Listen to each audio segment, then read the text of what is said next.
Coucou les filles, un petit mot sur la paracha. Sur la paracha et sur l'actualité surtout. Notre actualité qui se lit dans la paracha ou la paracha qui lit notre actualité, comme vous voulez, de toute façon l'histoire elle tourne.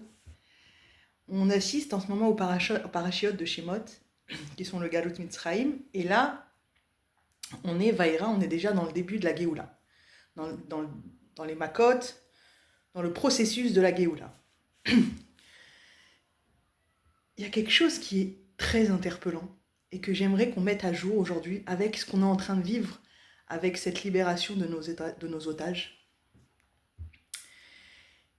Et c'est fou comment la Torah nous donne tout le processus, comment être, qu'est-ce qui est important pour débloquer cette Géoula.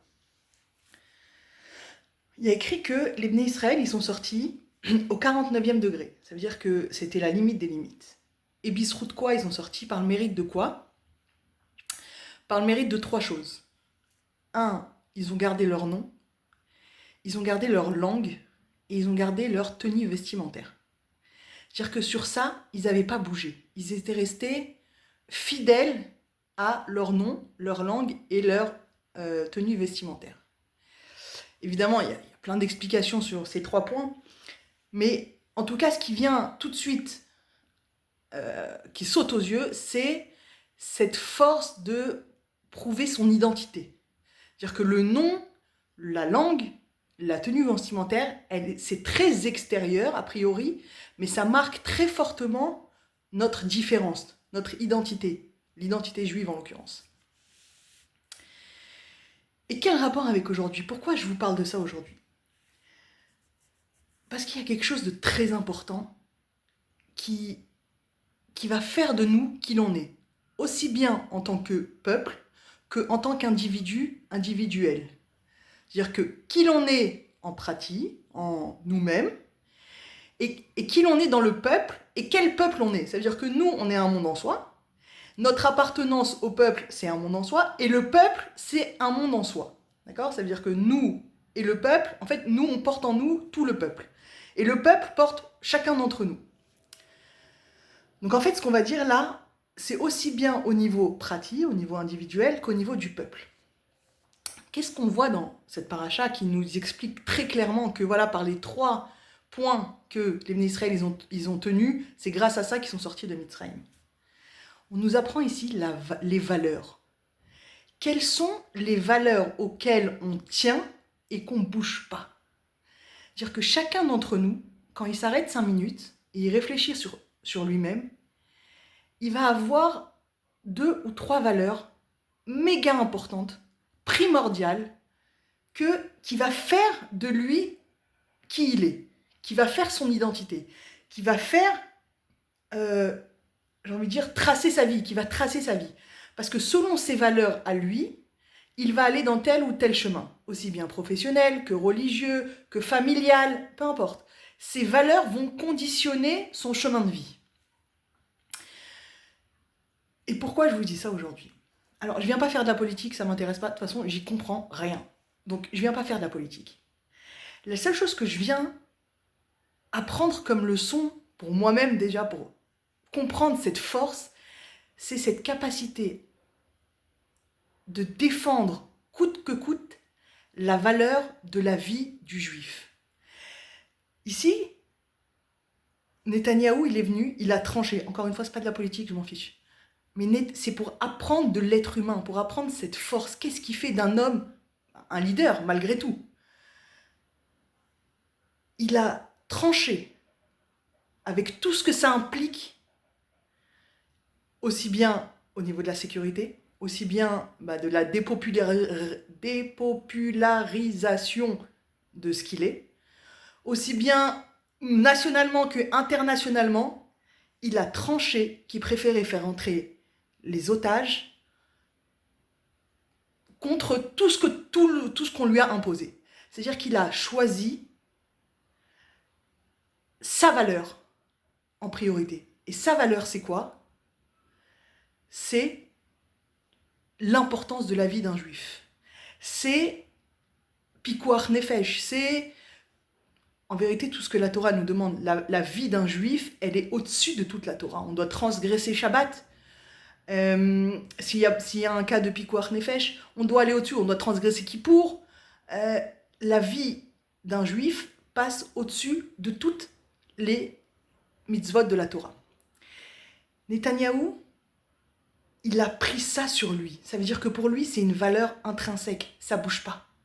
C'est-à-dire que malgré, imaginez-vous, je sais pas si...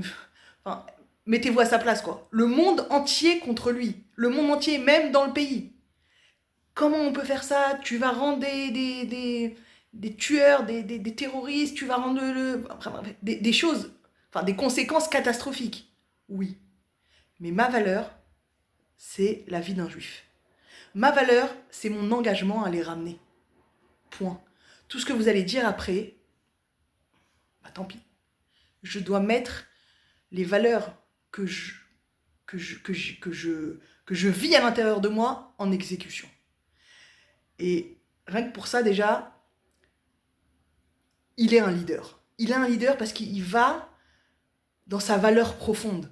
Même si on peut le critiquer, même si on peut lui dire bon c'est bon, il a 80 ans, c'est bon, passe la truc, ce que tu veux. En tout cas, il a encore fait preuve, pas par la décision qu'il a prise, peu importe la décision, qu'elle soit à droite ou à gauche, par sa détermination à rester fidèle à ses valeurs.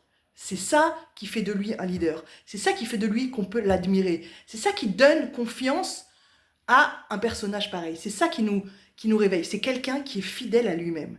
Et bizarrement, on va dire bizarrement, c'est la valeur du Ham Israël.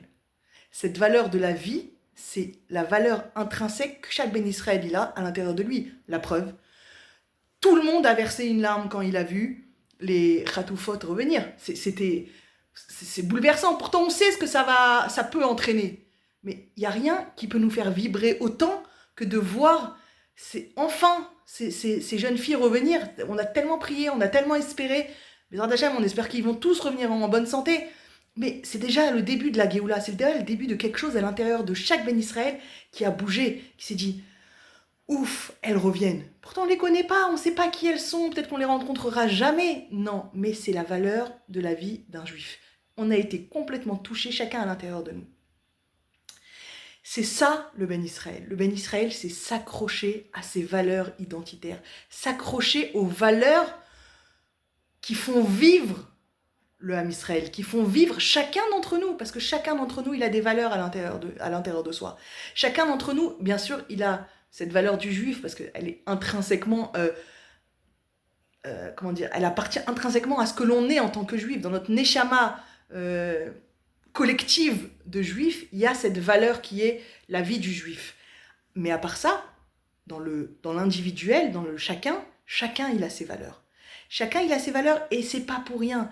Je vous invite vraiment à prendre une feuille, à prendre un quart d'heure, 20 minutes, une demi-heure, à s'asseoir et à remettre à jour ses valeurs. Quelle est la valeur qui compte pour moi le plus?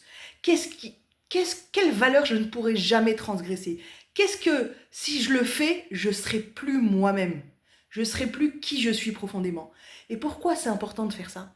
Parce qu'on est tellement agressé par la société, on est tellement influencé par les médias, par ce qu'on voit, par ce qu'on entend, par cette quantité de masse énorme d'informations qu'on ne sait même plus ce qu'on est et ce qu'on veut et ce qu'on vaut à l'intérieur. Donc refaire ce travail de valeur, remettre à jour, faire un point sur qui l'on est, parce que mes valeurs me définissent finalement. Mes valeurs, encore une fois, comme je dis au début, mes valeurs vont tracer mon chemin. Si je prends les valeurs de chacun, je perds pied. Vous imaginez si Netanyahou, il aurait dû écouter celui-là. Il a entendu. Mais finalement, c'est lui qui a tranché. C'est lui qui a décidé. Selon quoi? Selon ses filtres à lui. Selon ses priorités à lui. Selon ses valeurs à lui. Et c'est ça qui fait de lui un homme qui tient la route. C'est ça qui fait de lui un leader. Le leader du Ham Israël à l'aube du Mashiach quand même.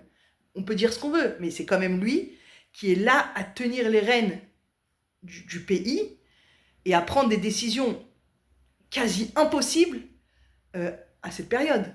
Pourquoi? Parce qu'il est fidèle à ce qu'il est.